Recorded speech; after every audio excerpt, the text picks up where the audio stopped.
Hey, my name is Kyle Bass. We are going to be breaking down Obsession. We're going to be doing a movie review. We're going to be looking at the different plots and details and characters that brought one of the most successful films of 2026 to life, and one of the most successful horror films of the past decade. Right now it is still in theaters, so if you haven't seen it, please go watch it. This video is heavy spoilers. Heavy spoilers.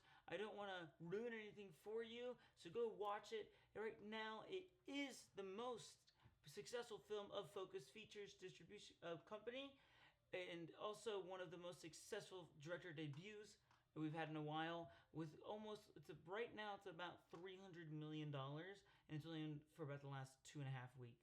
So that is very impressive for your director debut. Curry Baker, who was very famous sketch comedy, brought to life this, wrote and directed and edited the Obsession. But I'm going to break down some of the magic of what made Obsession as good as it is, and as the critics are raving it, the audience are raving, the money's coming in. It is by far one of the best horror films I have seen in a long time. Now, I am not a horror guy. I do not watch a lot of horror films. I have a lot of friends that do. I know a lot of people that write them or make them. I enjoy seeing fellow artists, create something that was, from step one and evolve it. But I'm just not a horror guy. I can't do it.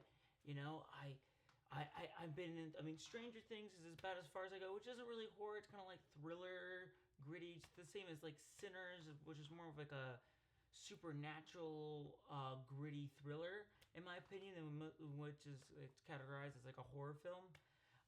I did watch Weapons. Weapons was pretty good. It was all right. Again, not a big horror person. It was all right for me. I was excited about some of the Oscar buzz that it got. I was very excited about that. But Obsession was a game changer for me. Again, I don't think I'll be a fan of horror films in the future. I have seen Backrooms. We're gonna make another video on that. But Obsession was just on another level of horror. It was the reason why, and there's some critiques about this, about how it wasn't super scary, and it's not going to keep you up at 3 a.m. at night and really rattle you, and it might, depending on the viewer. It didn't me, and it's probably not going to horrify you. But as a horror film, one of the things that I don't like about them is they're very cheap. And I'm not talking about the budget, which, by the way, the Obsession budget was ridiculously low for the return on it. It was $750,000, turned to $300 million. That is a savant in Hollywood, and we need more of those. So, the reason why I'm just not a big horror person is I don't get a lot out of a movie if your whole point was to scare me, and it's that shallow. Like, it's just a slasher film, or it was Friday the 13th, or it just like, it doesn't do anything for me. The idea that you might be killed if this guy doesn't find you, and you run to the next neighborhood, and it cuts to him already in the closet. None of that how did he teleport? B, it's like, I guess, like, a lot of the character arcs are cardboard in many horror films. And many people, they're popcorn films. They're not meant to be analyzed. They're not meant to be this big piece, dramatic work, and they're not meant to be, like a coming of age story, or an action film, or a thriller, or a whodunit. They're just a fun popcorn horror film. And I'm like, cool, then it's not for me, because I don't like that. I like it when a movie does art well, and I don't think horror films usually do, in my opinion. That's just maybe just not the style of films that I enjoy. It's saying that Obsession, the reason why I liked Obsession was not because it was a horror film. It was because it was basically a drama / thriller that they put horror elements in. And what do I mean by that? This is, again, heavy spoilers. So let's break down a little bit. So we have Bear, who's played by Michael Justin. Amazing acting. I remember I was talking to some friends, and I was debating like how good his acting really was in the first act. I didn't feel like he carried the screen that well. A lot of the times you see him on screen by himself, and I'm kind of bored a little bit. Second act, third act especially, he owns that screen. He carries. He's great. And you can make the argument that his character is developing, but like anytime an actor is on screen, and they're the lead, they should be able to carry the screen, no matter what time of the movie, what part of the movie. That's just my opinion. Especially if you're the only one on the screen. So he, but he really won me over at the end. Um, and then we have Nikki, who's played by the Indy Navarrete. Hope I got that. I hope I pronounced that right. She did an amazing job. I could not explain to you how great of an actress she is in this film. I'd seen her in a little bit of Supergirl, and I was like, I saw that she was leading this film, and I was like, again, not a horror person. I was like, let's see what it's got, and it blew me away. It absolutely blew me away. So the whole film rushed around this idea of like monkey paw, like the monkey paw idea. If you had a wish, what would you do? And this guy who likes this girl and she doesn't like him back, but they've been friends for years, and he thinks there's something there, and he's like, is there something there? And he's like, there's this scene where she's like, do you like me? And he's like, no. And then we haven't even gotten into the wishes. He lies to himself and he lies to her. So we know that this is not an honest man. We know that there's times he's been given the opportunity to tell her how he feels, and he cowers away. So he's a coward. He's a liar. We know he went in. There's different scenes like where he buys the wish willow at. He was going in there to try to get her crystal, and then he saw something for himself, and then he wasn't sure he was going to give it to her or he was going to use it, and so it was he. We don't really know who or what type of guy this is in the beginning, and we slowly start figuring out by these scenes, and then he does it. I wish Nikki Freeman loved me more than anyone in the entire world. And boom, the movie changes. And it's completely wild what unfolds. This amazing actress starts becoming two different people in one body. There's the real Nikki, the Nikki that friend zones him and has a past of being called Freaky Nikki, and she hooks up with his friends sometimes, and she's kind of toxic and controlling, and like a toxic and controlling girl, but like not a bad person, not a just your classic early 20s, mid 20s girl, who's just maybe is a little toxic. And then, holy shit, guys. Then he wishes that she would love him more than anything in the world. And she instantly, the first night's very interesting. The first night, she's like glitching. She's like, oh my gosh, I need you to come inside. Let's get some drinks, because your cat just died. Oh my gosh, like, can we? And then she'd be like, like, I'm so sorry. Can we just come inside? I'm sorry if I come out weird. Like I was talking about earlier. Can we just? And then she snaps. She's like, what the fuck? Like, what are we doing here? And then he doesn't know what to do. She's like, what? He's like, what the hell? And then the second night, which is very interesting, she comes on him much stronger. And she has a story now. And her dad, she's bringing more of her life into this, as we find out later, basically in this trance, this fake altered trance version of herself is bringing very manipulative ideas into this, so that she can justify it to herself, which then would justify it to him, while she's being more clingy, because the wish needs to find something to make it real. But her dad isn't sick, and she's telling him that she's more clingy because he is. And so it's this whole thing, and we know they talked about that the real Nikki doesn't even like her dad. So there's this beautiful entanglement between of relationships and tensions and justifications. And then there's this beautiful scene that you've seen in the trailers. You probably might even be one of the posters. They have this dining room scene, and he asks her, "Does your dad have cancer?"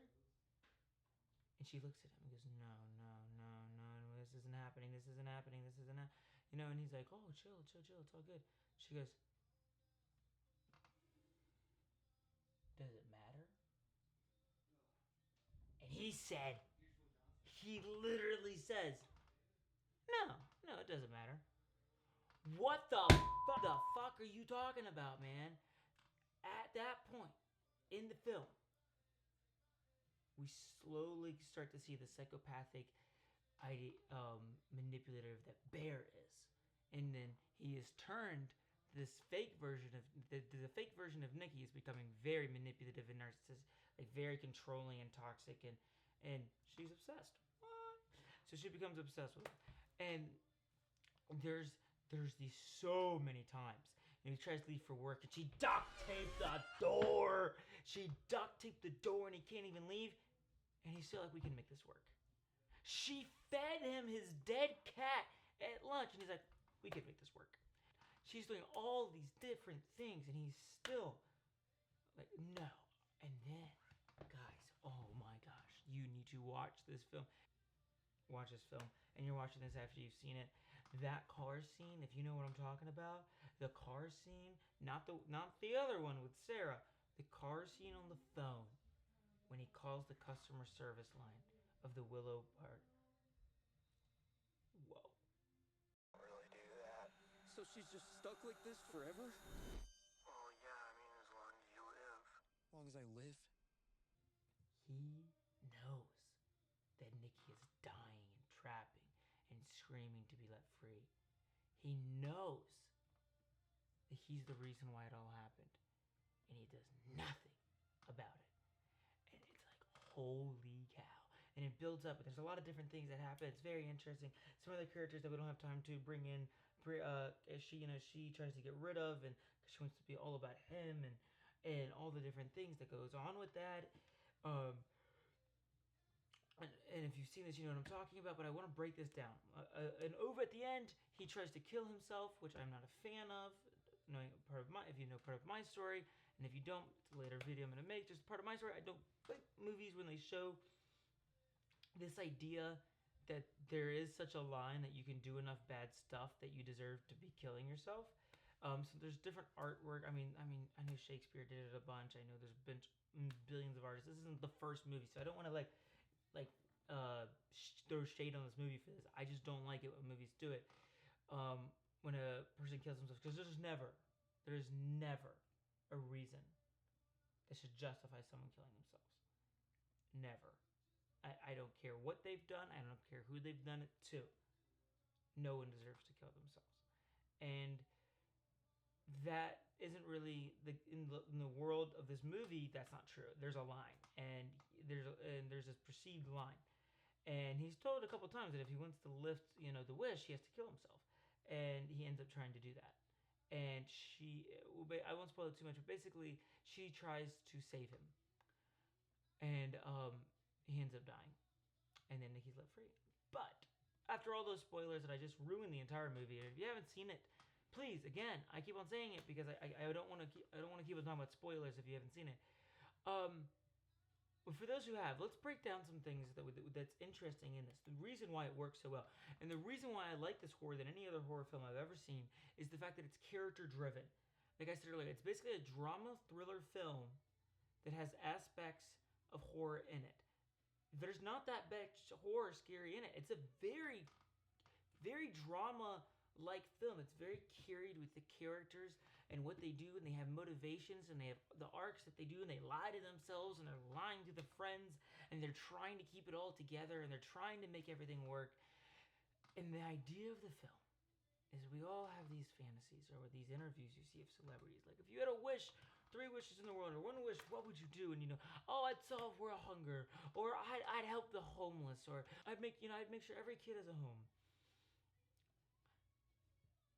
This movie brought it down where the rubber meets the road and says, hey, you, the average person, the person who's not a psychopath, the person who's not a bad person, the person who pays their taxes and goes to work and went to school and has friends and hangs out, there's a dark side, and that monster will grow. And that's what happens with Bear, is he is selfish, he's a coward, he's a liar, but he's also human. In the very beginning of the movie, we are Bear. Bear represents us. Bear is the visual representation, if you do the meta narrative of the average human, the average of mankind. And what does he want? What does he want? He doesn't want $1 billion. He just wants to be loved.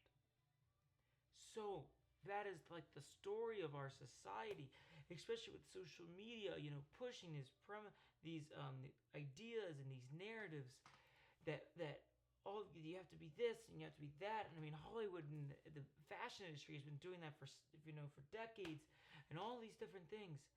But the average person would do anything just to be loved.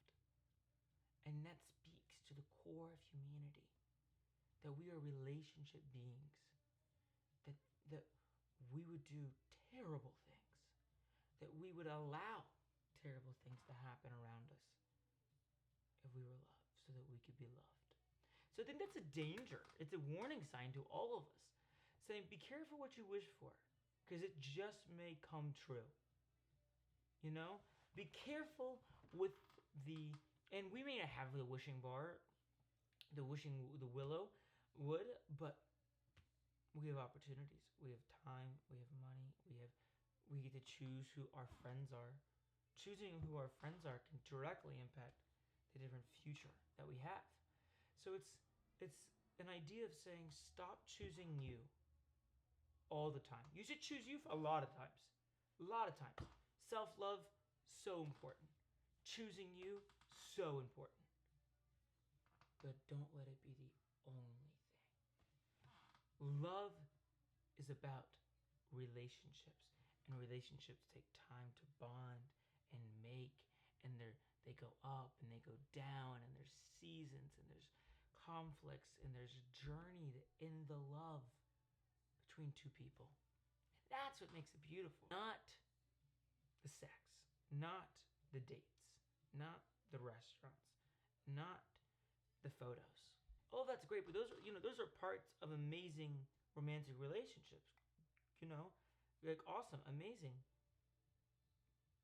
But if they don't truly love you back, Bear is consciously making decisions to trap Nikki in this world, and he's trying to make it work, and he doesn't know what to do. But what makes it so good, and what makes it so realistic, real, very real film as a horror film, even though it has fantasies of wishes and things, it's very real. What makes it real is the world is small, but the threat is big. That is one of the biggest aspects of this film. What do I mean by that? I mean that there's only a handful of locations in this film. I think you see 8 places, 9 tops, if you count the outside and the inside as 2 different locations. 9. So, and it has less than 8 characters. I mean, it has Nikki, it has Bear, he has his friend, his girl, or his friend, the dad. I mean, really, that's it. Like, we see a couple other people at different parties and different things. So when the threat is so intimate and so local, and you never leave the local, right? Like, it's all happening in those 8 locations. Well, then instantly, your monster that he's created, the monster of Nikki, is ginormous, and it's big, and it's threatening, it's overlooming, it's invading. Every time it's going to be like that. So if you're a storyteller, we're working on, you're working on a script. I'm working on one script right now that I'm working on this weekend, and you're trying to figure out and maybe you're doing a thriller, and you're like, how do I make this as scary and as intense as possible? Make the world as small as you can, and it'll always make the monster bigger. Alright guys, that's all I have to say. I might take another video about obsession, but in a different way and from a different perspective. Thank you guys for watching, and I'll see you in the next one, which, by the way, will be Backrooms. Backrooms is a video should be launching in a couple days. See ya.